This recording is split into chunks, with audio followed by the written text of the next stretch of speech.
So what are proteins?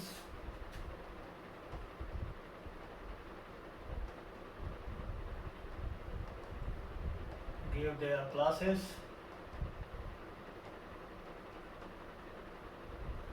and importance.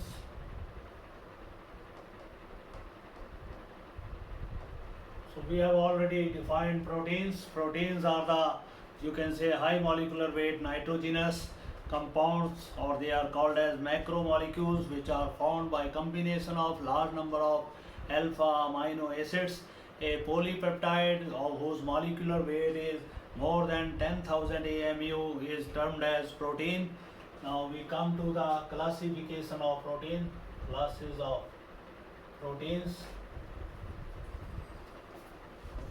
First system, depending upon their structure. First protein, they are fibrous proteins, thread-like proteins. So these are the proteins where different polymeric chains, they are held together by means of hydrogen bonding, and they assume a thread-like structure. So this is our first polymeric chain. This is peptide bond, which will be forming association.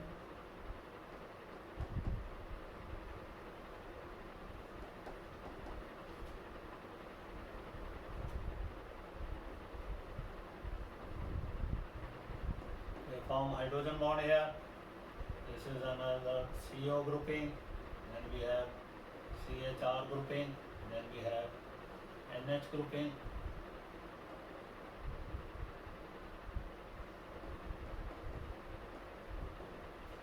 So these chains, they are held together by means of hydrogen bonds. Example of fibrous protein, myosin in muscles, keratin in skin. They are example of fibrous protein. Then we have second class of protein, that is globular proteins. They have rope-like structures. The different polymeric chains, they are coiled around each other, and these coils, they are held in position by means of hydrogen bonds, as we have just shown in first type. So different coils, they are held in the position by means of hydrogen bonds. They are called as the globular proteins. They consist of the molecules which are extremely folded into a compact units. They are very nearly spherical in shape. Enzymes and many hormones like insulin, hemoglobin, vasopressin, prolactin, hemoglobin, albumin, egg albumin, they have the example of globular proteins. Then we have the second system of classification. This was our first system. Second system for classification of proteins. According to this, proteins, they are three classes. Number one, simple proteins. Simple proteins are those proteins which are made of only alpha amino acids. They are called as simple proteins. Example is globulins. Then we have glutenin, keratin in hair, fibrin in silk. Then we have conjugated proteins. Conjugated proteins, as the name indicates, these are the proteins which, in addition to alpha amino acid, they also contain some helping groups in them. These groups are responsible for their properties.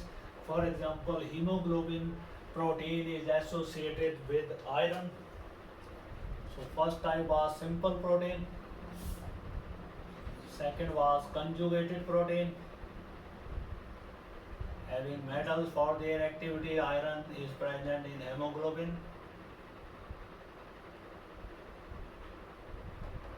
Magnesium is present in chlorophyll.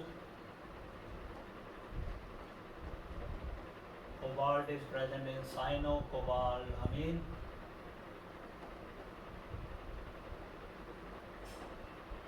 That is vitamin B12. Then we have derived proteins. These proteins are the degradation products of both simple as well as conjugated proteins. They are broken down by the help of enzymes, denature First of all, proteins, they are denatured, then they are acted upon by proteases, enzymes, they change into peptones and polypeptides. Polypeptides are further hydrolyzed to alpha amino acids. Then we have structure of proteins.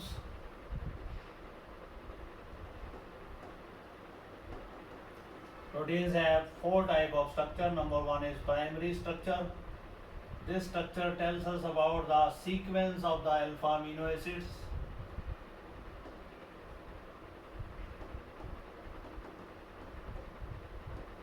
In protein molecule, any change in structure sequence will lead to the change in property of that protein. For example, a sickle cell anemia is a disease which is caused due to replacement of glutamic acid by valine.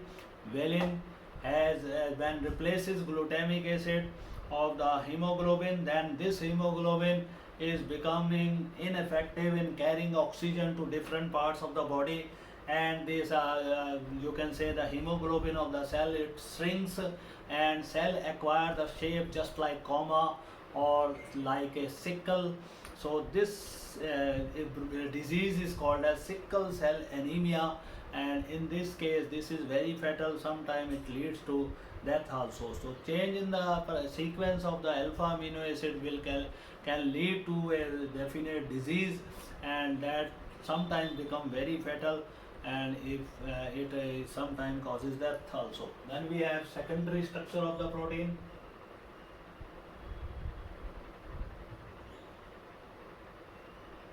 This is our two type. Number one is alpha helix structure. Second will be beta helix or beta pleated structure.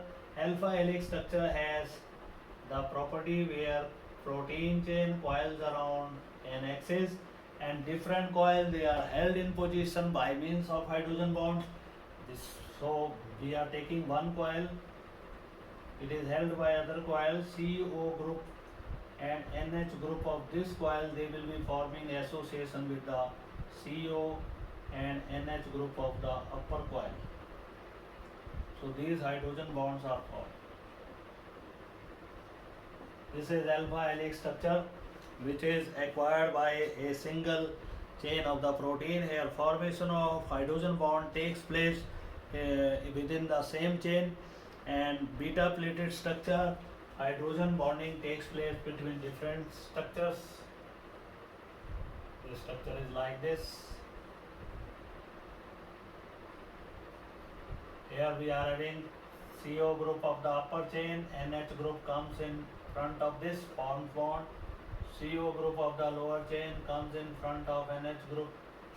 Similarly here, CO group of the upper chain comes in contact with NH group of this. They are forming hydrogen bond. So this will give you a sheet-like structure.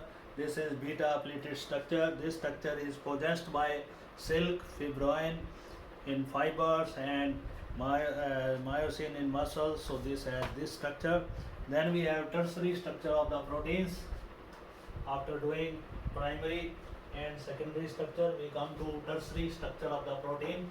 Tertiary structure, it is the specific structure assumed by the protein molecule to perform specific function. For example, hemoglobin carries oxygen in the blood through to different parts of the blood through this structure.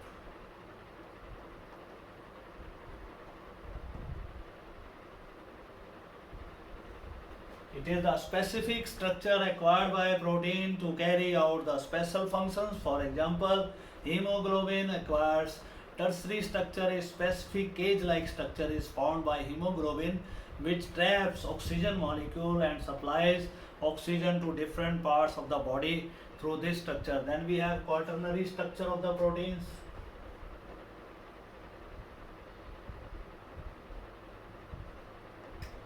This structure includes all types of bonding which is shown by the protein molecules.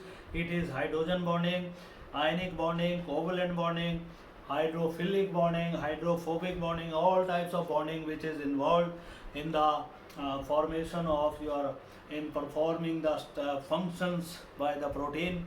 all types of bonding that comes under this category. Now, what are the importances of proteins? Proteins have very important role to play in the body. So we are giving some biological important functions of protein.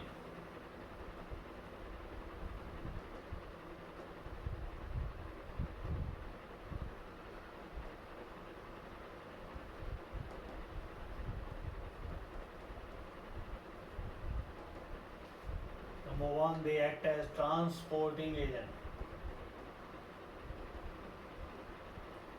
As we saw in case of the hemoglobin, it acts as a transporting agent of oxygen. It carries oxygen to the different parts of the body. Number two, proteins act as a structural material.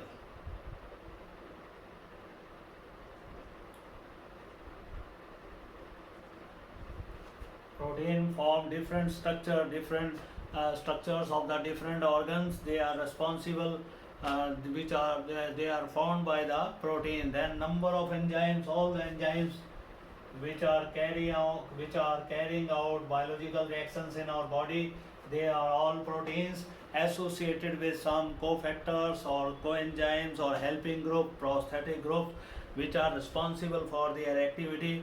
So some globular proteins like glycoprotein. Then we have fourth, that is metabolic regulations.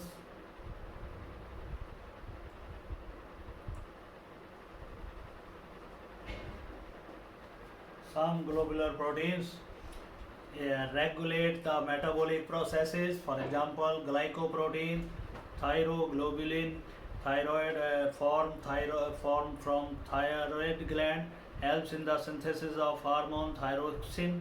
Nucleoprotein carry out the genetic work, they carry genetic information.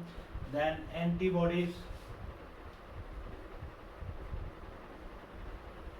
which fight against the foreign particles, infectious foreign particles. They are also proteinaceous substances, the proteins which defend body against the invasions of the foreign organism.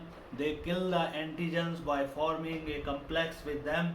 Gamma globulin of blood are the antibodies.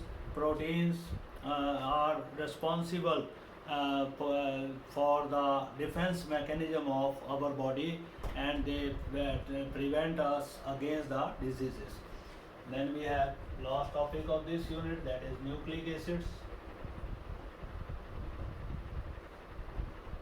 Nucleic acids are the colorless amorphous acids which are found in the nucleus. Then they are of two types, RNA and DNA. DNA is called as deoxyribonucleic acid. RNA is called as ribonucleic acid. All the nucleic acids, they have three basic structures. They have phosphatic group, which is associated with sugar. In case of DNA, it is 2-deoxyribose sugar. In case of the RNA, it is RNA has the ribose sugar.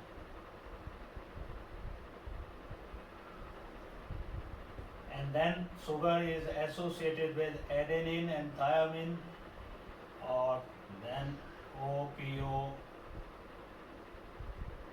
Again sugar, it is associated with G, guanine and cytosine. Guanine and cytosine, they form the 3 hydrogen bond among themselves. Adenine and thymine, they form 2 hydrogen bonds among themselves.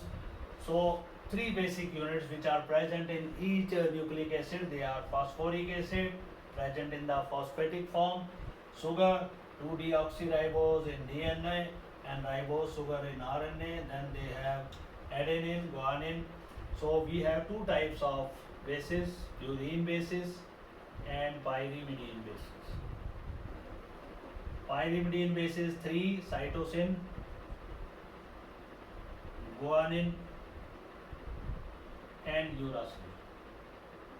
Purine bases are adenine and your thymine.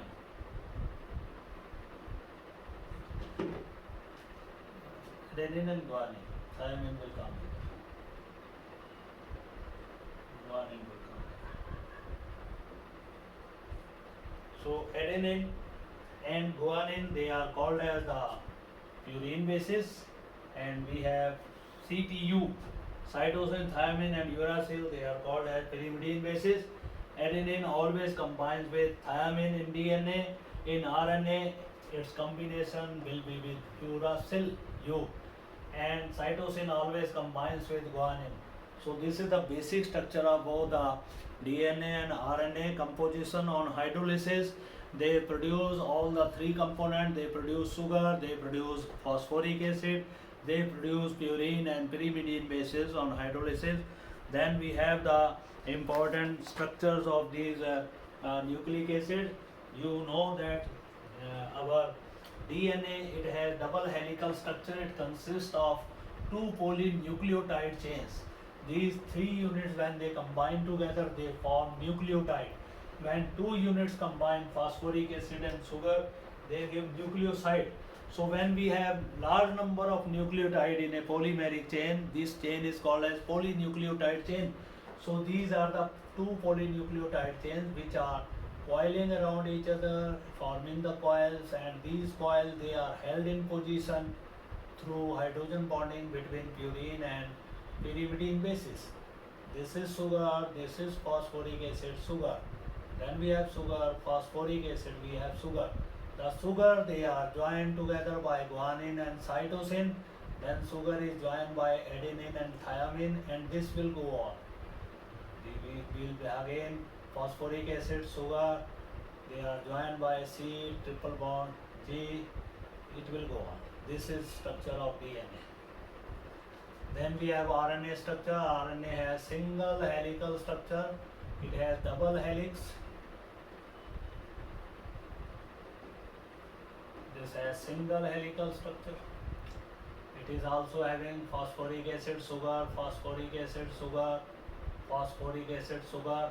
Sugar is associated with adenine and uracil. G is associated with C. So in place of thymine, we are having uracil in RNA. So RNA, they are of three types. They are messenger RNA, transfer RNA, and rRNA. The function of messenger RNA is to carry the message from a DNA to a particular cell for protein synthesis. Then function of transfer RNA is to supply the required alpha amino acid for protein synthesis. Then we have ribosomal RNA. The function of ribosomal RNA is to locate the cell for protein synthesis. Now there are two main functions of DNA.